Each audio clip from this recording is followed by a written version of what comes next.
Sebenarnya ada je berlaku tangkapan yang melibatkan majikan. Dan sebagai contoh, JIM KL tahun ini mensasarkan 200 majikan ditahan, 12 majikan didakwa dan at least ada satu majikan disebat.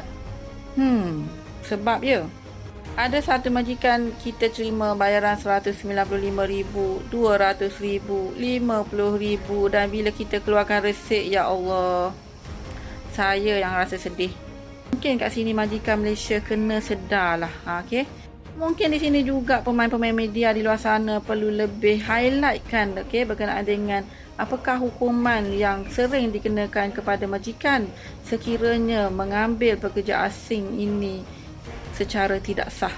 Instead of kita duk paparkan parti ramai kena tahan kat situ ke sana ke sini, why not sesekali media-media ada kat Malaysia ni tunggu dekat kaunter compound tu tanya, berapa bos you kena bayar hari ni? Gitu.